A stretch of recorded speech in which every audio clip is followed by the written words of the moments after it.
Back. Clean-up efforts are underway in Vanuatu this morning after a second earthquake struck the island. Australian search and rescue teams are being sent to the region in the aftermath of this devastating natural disaster.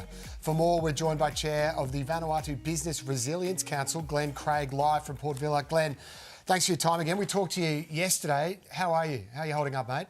Yeah, I'm fine, thanks. Yeah, it's a big improvement from yesterday. We've started to see power come on around the capital, and all of our water came on yesterday, which is great. So those two things were a nice relief, just to have those essentials back on okay.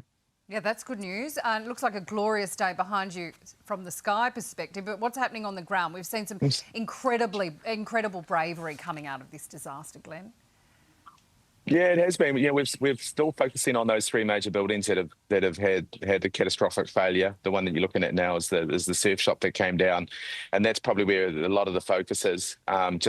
We've got New Zealand team on its way now with the search and rescue personnel on board that are specialised in getting into those types of buildings.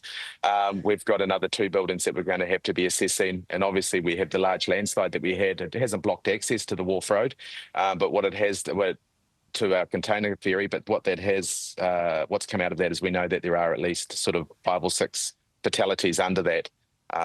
So that's going to be a large cleanup. So Glenn, yeah, you've got some help on the way. Services are coming back on. Are you going to have enough resources to respond? Yeah, I think so, because it's so different to having a cyclone or hurricane. We were unprepared for an earthquake, to be honest. We're so used to getting earthquakes, but not at this scale. This is a generational earthquake that's happened, and it's so targeted. I drove through the CBD this morning, and apart from that building that you see down, you wouldn't really know anything had gone on. And as soon as the water came on yesterday, that was a big relief for us all. And then with the power coming on, it's going to be a huge cleanup operation in the commercial centre. From the business point of view, a lot of buildings that need to be stress checked, lots of tidy up. The main supermarket chain here over on my show has just announced that they'll be open for business as usual tomorrow. Clean-up efforts are underway there now that power's been restored to probably about 40% of the areas. It's coming on progressively, so we're going to have most of power on today through Port Vila. And out in the rural communities, drove out there yesterday. The markets are still going. You're buying your fruit and your vegetables and those sort of things. The butchery was open yesterday, we saw. So most things are starting to return to normal. I'm not going to downplay how horrific it's been in terms of the effect of these buildings collapsing. But it's a bit different to what we've seen in places like Turkey or Nepal, where you've got widespread damage downtown and just lots of buildings flattened. It seems to be there's no rhyme or reason for it. It's just selectively some have had these issues, and the bravery from a lot of the locals, because it's been locally driven, in particular a couple of ex-Australian military people that live here that have been in there amongst it all, helping lead the charge. Oh, wow. Okay. That's good to hear. Australia has, we just heard in our news, Glenn, Australia sent some urgent assistance to try and help this rescue. As you say, they're quite possibly people trapped underneath these buildings. So I do expect this death toll will rise. But how long do you think that the cleanup will take here?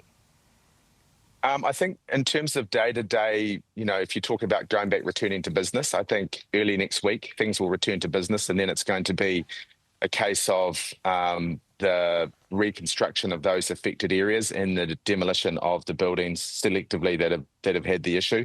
I know that a lot of the retailers yesterday had reopened already, so we're hoping that by early next week we're okay. The great news that came out yesterday is our airport's fine.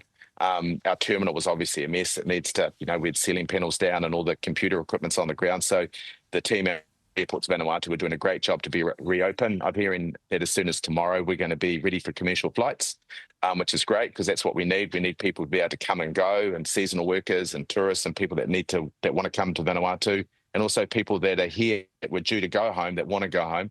It's been very traumatic for locals and tourists alike. And I'm looking forward to some normality restoring next week, if there is such a thing. After such a big shake, we've had a lot of aftershocks, and it's just nerve-wracking, to be honest. And you're just a bit worried that you might have another bigger one that might affect some of the damaged buildings in the CBD. Hopefully not, though. Glenn, good man. Keep up the great work, sir. We'll talk to you soon. Thank you.